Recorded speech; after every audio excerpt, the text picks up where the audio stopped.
Beautiful. Thank you. Celebration. I am a child of God, and therefore I do not inherit sickness or disease in any way, shape, or form. Words of Myrtle Fillmore, co-founder. I wanted to start with a little story, and just give you a heads up, you might groan.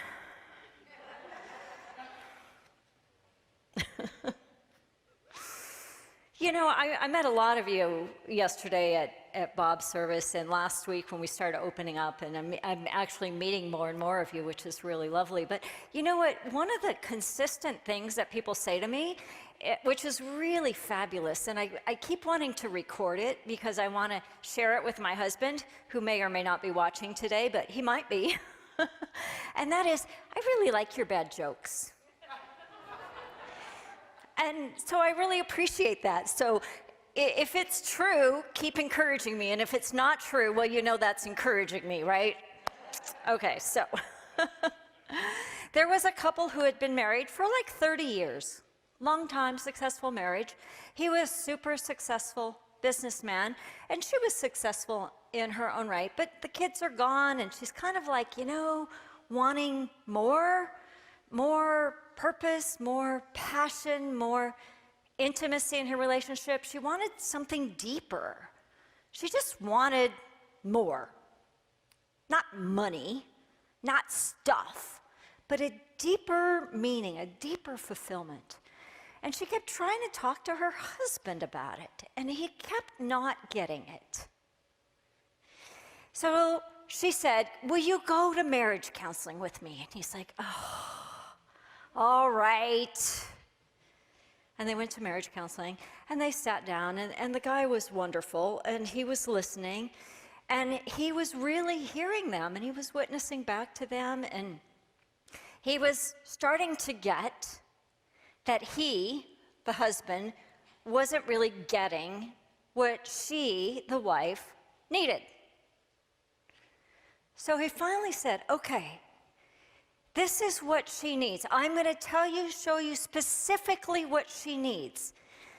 And he had the wife stand up, and the counselor went over, and he gave her a great big bear hug, just wrapped her into his arms. And she melted a little bit, as you do in a big bear hug, not that we would remember those. But one day we will do it. We will come back to hugging, I promise. Please. And he says to the husband, he says, "This is what she needs." And he goes, "Yeah, but I've given her vacations and cars, and I sent her away for a month last year with her girlfriends to go to Greece for a whole month, and I don't get it." And he says, no, look, this is what she needs. Great big hug. And the man says, the husband says, "Oh, are you kidding me? I don't have time to bring her every day here for that."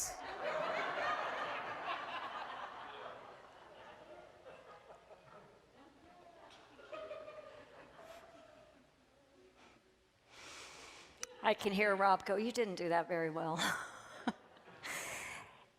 Sometimes we're working on two different layers of consciousness. Sometimes we're trying to communicate something to somebody who is on a different plane. And when we're operating on different planes of consciousness, it becomes difficult, but not impossible. I wanted to start with that story because it sort of gives us the foundation for the paradox. We're talking about the paradoxes today, the paradoxes of spiritual awakening, which, by the way, there happens to be a really amazing book out there on Amazon and in the bookstore called The Paradox of Awakening, Finding Peace in a World of Chaos, written by yours truly here. In this book, we talk about the paradoxes that show up, the paradoxes that arise in spiritual awakening. Some of those paradoxes are, you can't do it alone and you have to do it alone. The paradoxes, awakening is a moment, a destination, and a journey. The paradoxes of quantum theory and unity principles. The paradoxes of imperfect perfection. Can you feel how those are like, wait, what is imperfect perfection anyway? What is quantum field anyway? What are our unity principles anyway? Who are we? And what are we here to do? But beyond that, who are we here to be? Because we are spiritual beings having a human experience. And that in itself can be very paradoxical. So a lot of our unity basic teachings land in and start with the paradox. They also, as we evolve, reveal more and more paradoxes. So I wanted to lay some things out today, starting with the definition of paradox. Paradox is a seemingly absurd or self-contradictory statement or proposition that, when investigated or explained, may prove to be well-founded or true. The other definition of paradox, that's right out of that book, by the way. The other definition of paradox is when you have two polarities. And when you think about polarities, you can go right, wrong, hot, cold, night, day, all kinds of things. When you have two polarities, and it looks like there's one or the other, just the fact that we talk about other, anything other, says that we're still in a realm of separation. But when you look at the two paradoxes, the way through those is to elevate our consciousness, to rise above, to continue unfolding in consciousness, that we can hold both. So a paradox can be either or, but the way through paradox is both and. Can you feel that? Either or feels like either or. Either I'm right or you're wrong, or actually if I'm right, that makes you wrong, right? And in spiritual truth, as we evolve into quantum awareness, as we evolve into a greater awareness of oneness, it holds both. So it's as if we rise above to gain a perspective that can include the either or, because then it's not either or. It's not you versus me. It's not right, it's wrong. It's like, oh, both and. And then we get to grapple with, how can that be true? And we get to know that it's true. Whatever that is, right? Whatever all those things are. So when we begin to look at quantum physics, which is really what I wanted to dive into today, because I've been playing with it and talking about it and seeding it for about 4 or 5 months now. But the first lesson in quantum physics is that the world is participatory, meaning that things respond as they are observed. Things respond to being observed. Now that can go pretty far into quantum physics, but I want to keep it right here where I actually can understand it. The second lesson is that the universe behaves paradoxically.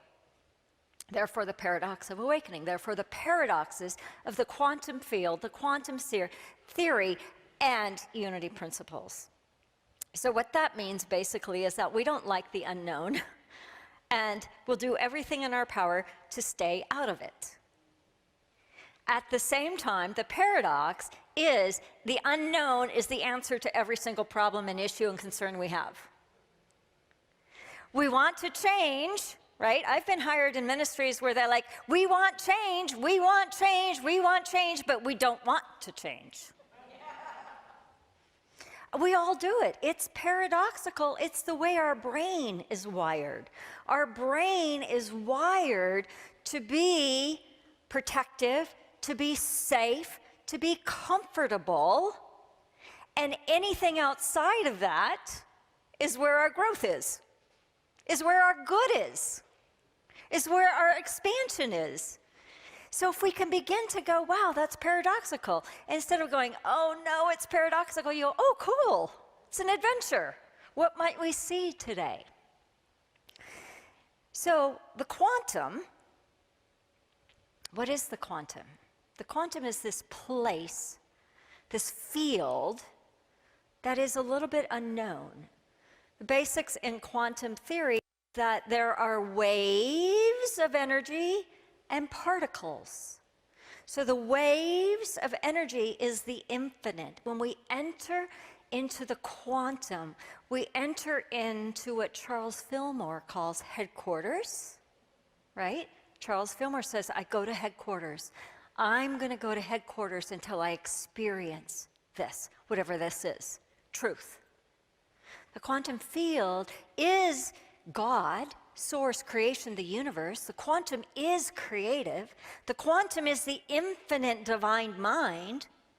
The quantum is where infinite possibilities and unlimited potential lies. I have an article that I wrote several years ago. I actually wrote it for the seminary students that I teach. It's called something like, Is the Quantum God? I wonder if that's what it calls. Is the quantum field God? I gave Melissa a link. Maybe she can post it in the comments somewhere. It's up as a blog on my website. Is the quantum field God? And doesn't that feel paradoxical? Just that title, right?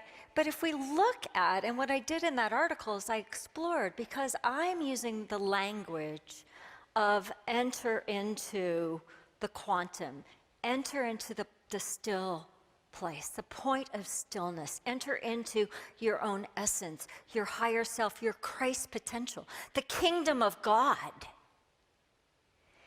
The void, Joe Dispenza talks about the void. What if it's all the same? Now, I think there's different aspects, but what if it's all the same?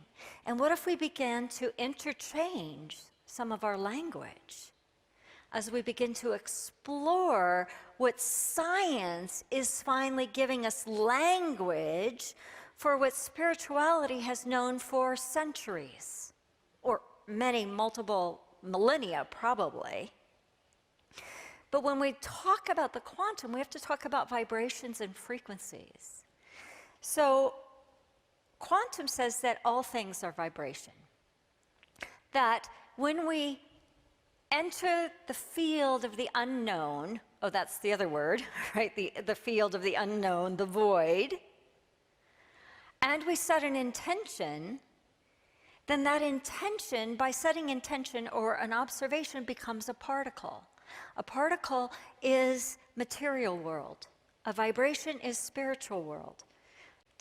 Nikola Tesla says, if you want to understand the universe, think in terms of energy, frequency, and vibration. Tesla lived from, oops, I forgot the dates. Anyway, a while ago.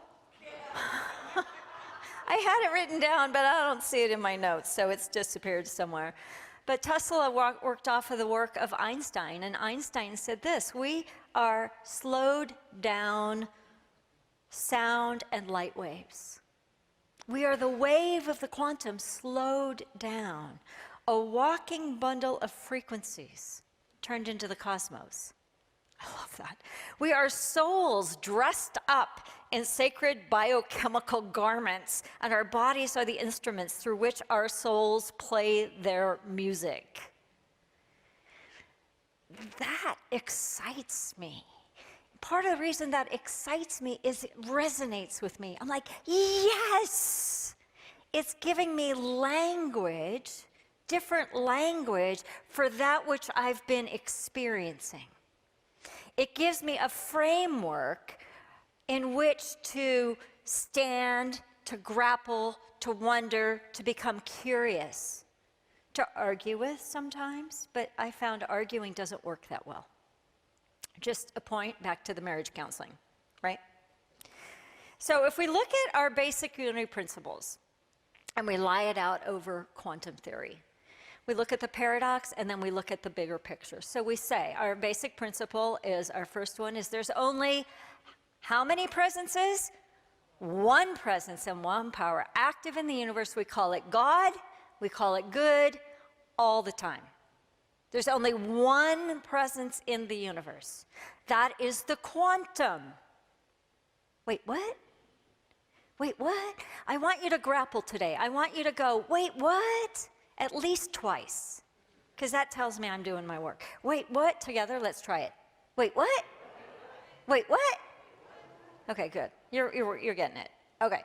So in the beginning, before there was Genesis, before there was anything, when there was no thing at all, there was an impulse so great that out of the void came light. The light itself was a wave. After the light, there was an impulse so great that there came earth, animals, humanity, and it was what? Good. I know we're still alive. And it was what? Good. It was good. It was good. In the beginning, out of no thing, in the beginning, out of the quantum void of infinite possibilities and unlimited potentiality, came an impulse for good, for life, for experience. Our second principle is that we all, every single human being on this planet, has that Christ potential within.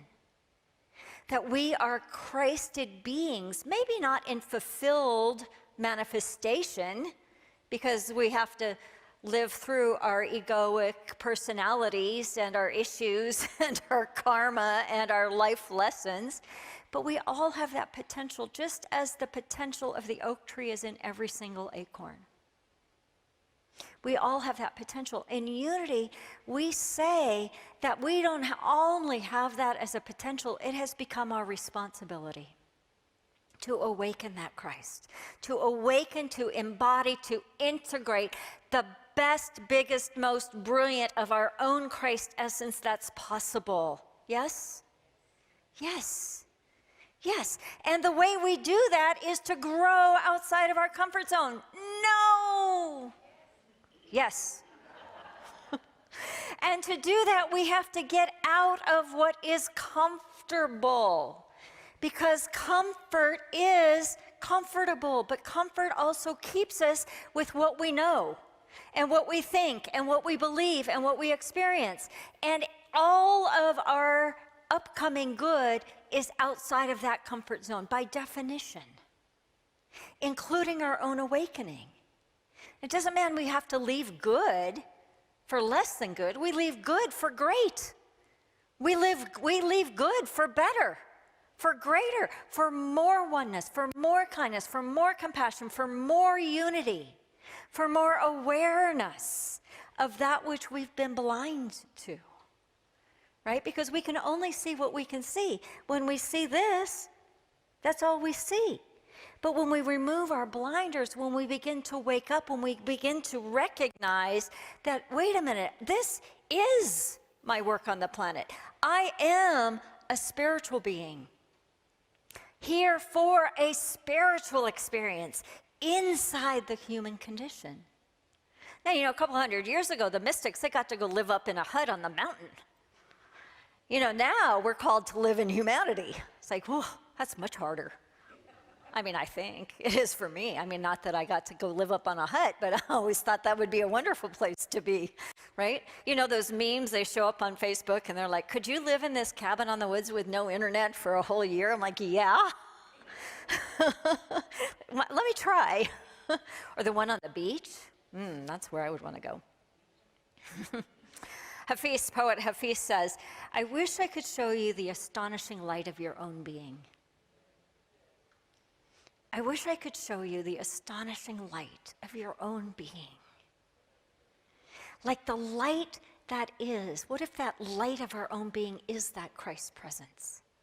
And what if that light of our own being is the truth of the light that in the beginning God said, let there be light? What if that's you and me and that person? And that person, and that person over there, and that one you think you don't like. What about that one? Yeah, all of them. Third principle, the law of mind action. That which we think about, we experience. Now, a lot of us have it backwards because, or maybe not in unity, but in the world, a lot of us think we experience it and then we think about it. But the truth is, as we think about it, it creates our experience.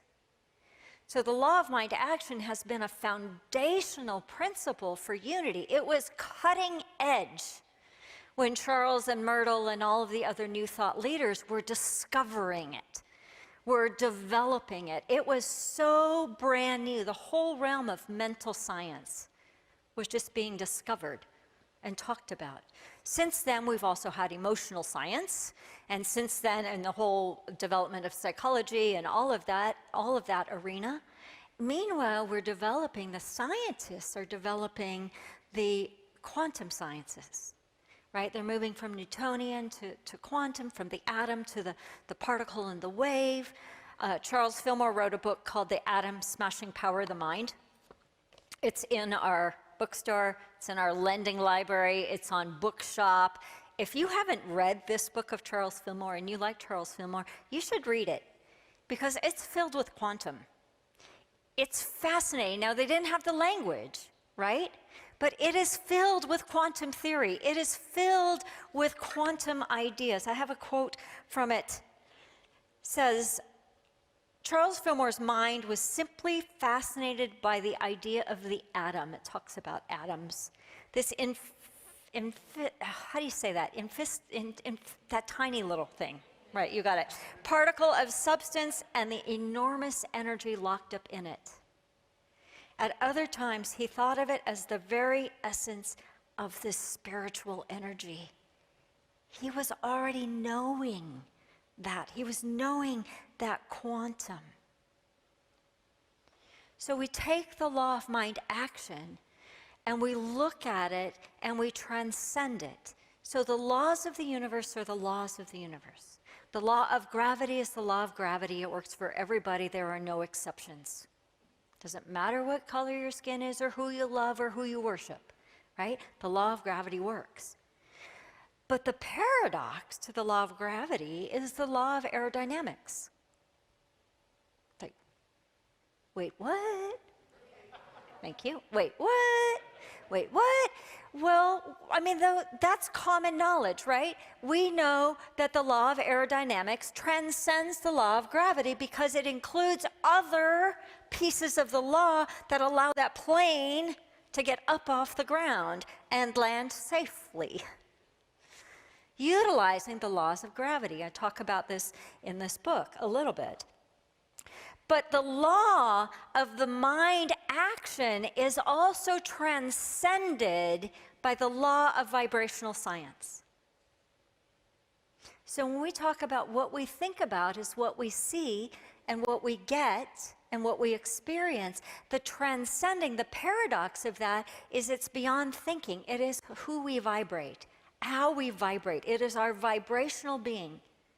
Einstein says, Tesla says, everything has a vibration to it. Every thought, every physicality, every item, every particle, every wave. Well, now I'm talking across myself a little bit here. But when we look at if we are vibrational beings, and I have talked about this pretty much every week I've been here, but I'm just laying it out a little bit different. If we are vibrational beings and our work is to raise our vibration into the Christ consciousness, into the elevated emotions, into the higher vibe, so to speak, of love and kindness and compassion. If we are moving from the horizontal plane of humanity, where all of our paradoxes are and all of our polarities are, and we land in the core, the center, the point of stillness, and then we are lifted into our spirituality, and we learn how to raise our vibrations. We learn how to do that through practice, and as we experience it, then we practice. So it's which comes first? Both and. The laws of vibration and frequency transcend thinking. Richard Rohr says, we do not think ourselves into new ways of living. Rather, we live ourselves into new ways of thinking. Now that deserves a wait, what? We do not think ourselves from our limited thinking mind into new consciousness, but rather we live ourselves into new ways of thinking. If we allow our minds to be blown and our hearts to be broken open, then what we discover is more of the truth of who we are, more of the truth of who we're here to be, more of the truth of that Christ potential that we are. So talking frequency, I need to break the energy a little bit here. Here comes the bad joke. You ready? Frequency is measured in what we call hertz. I tell bad jokes with so much frequency, it hurts. The doctor says, does your migraine happen at regular frequency? She says, yeah, it really hurts.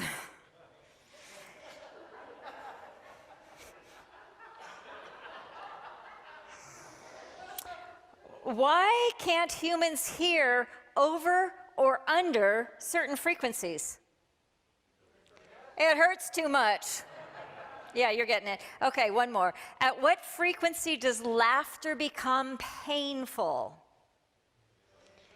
At gigahertz. Gigahertz. Gigahertz. I know. I can't help it. I tell you what. I feel your eyes rolling. Now, I've been playing with vibration and frequency for a long time, long even before I knew the language of it. One of the ways that I do that is with a really, really cool little quantum frequency device. I've been playing with Joe Dispenza's work I studied him hard, did his meditations regularly, like 2 hours every single day for a few years. And when we do the Joe Dispenza type work, the intention is to land in that void, or the quantum field, to get beyond the subconscious, to get beyond the body, to get beyond the mind, to get beyond the thought particularly. And when we land there, everything comes into coherence. And when we land there in coherence, everything lines up. And until we land there, all we know is the known past, and that will give us the predictable future. Talk about the comfort zone.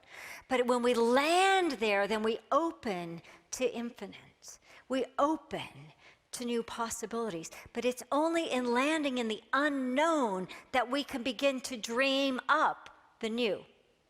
So when we land in infinite possibilities, when we land with a clear intention married with an elevated emotion, we can bring all things into manifestation. That's what Jesus did. Now, did Jesus have quantum language? He probably did. Did it get translated into our Bibles? Not exactly using the quantum language, but it's there. You can find it. When Jesus fed the multitudes, out of nothing came something, but he lined up. Jesus was a master in lining up into that quantum field, to lining up into high vibration in order to bring forth healings and miracles and parables and all kinds of teachings and learnings. It's said that Jesus spoke in parables because his people didn't understand science. And the language hadn't been developed yet. So one of the ways that I play in that high vibration, besides keeping myself there, is this. Sometimes I wear this. This is my little quantum frequency device. It actually feeds frequencies to come into coherence. I'm running the coherence program right now. So everybody should be feeling coherence because I'm running my program. What's coherence? When we get out of our own way, HeartMath talks about heart-mind coherence, but that's only a piece of it. When you come into greater coherence with the truth of who you are, you release all obstacles. You release all resistance, and your physical, mental, emotional, spiritual bodies can align for your greater good, can align for your health. for your wealth, for your wisdom, for your heart to open in kindness and compassion, for you to stand and become that Christed potential that you're here to be. Okay, fourth principle, I'm running out of time. Fourth principle is affirmations and denials. Affirmations and affirmative prayer and meditation. How do we do that? We land in the silence. That's how we reach that point of stillness. That's how we find that presence of God. We've got to get out of our own way into that point of stillness. When we do that, everything lines up and magic happens. But we have to be willing to get out of our own way. We have to be willing to let go of what we think we know and what we believe for a greater good to be revealed. Rumi says, do not try to resist the changes that come your way. Instead, let life live through you, and do not worry that your life is turning upside down. How do you know that the side you are used to is better than the one to come? We are ever evolving. We are ever evolving from separation, which we've been in for millennia, to oneness. It is a quantum leap in consciousness. It is the birth of a new humanity, a new species, even if you follow Barbara Marx Hubbard, who did brilliant work in conscious evolution. And in that leap, and in that shift, and in that change in consciousness, we get to surrender separation as we embody oneness. Our unity principles are founded in oneness, but we haven't quite embodied it all the way. We're still living in separation under the guise of oneness. But when we land there, when we touch it again and again and again and again, then we begin to tip the scale. And when we do that, what we discover is there is no other. That our statement of inclusivity and diversity, that our statements of love and acceptance go from here to here. And we become different people. Joe Dispenza says, if you sit to meditation to meditate without the intention to be different when you get up, why bother? If we come to church on Sundays and we practice these spiritual principles, but we're only taking them in on an intellectual level, and we're not allowing ourselves to be transformed and to be changed by that, why bother? I mean, then we become a social club, which is nothing wrong with a social club, but do you want to awaken? Do you want to create a world that works for all people? Do you want to be part of the change? I know that C word, I know, it's so hard, we just don't want to do it. And yet, our fifth principle, when we practice, practice. How do you get to Carnegie Hall? Practice. How do we embody oneness? Practice. How do we align ourselves and let that Christ potential that is within us open and grow and expand? We just do it. There's a paragraph, chapter in this book that says, there's a light within us that is yearning to be released. It is getting brighter and brighter, and for some reason we appear to be afraid of it. This light is simply part of us, our essence, our divinity, our beingness. Let it out, let it shine. It is not the darkness we are afraid of so much as the fullness of our light. It is there, it is ready, it is waiting to be accepted. And as we are raising our vibrations, lean into it for a minute. Let it be out for a second or a day or a week, and then we quickly retreat. Why are we afraid? Will we trust? Will we be willing to shine? We are the light of the world. In the beginning, when Jesus said, not Jesus, sorry, let me back up. In the beginning, when God said, let there be light, it's you. It's paradoxical. And as we lean into it, and as we allow it, and as we become it, we be the light of the world. And when we be the light of the world, individually and collectively, the world gets lit up with love, with kindness, with compassion, with oneness that works for all people. We're the ones we've been waiting for.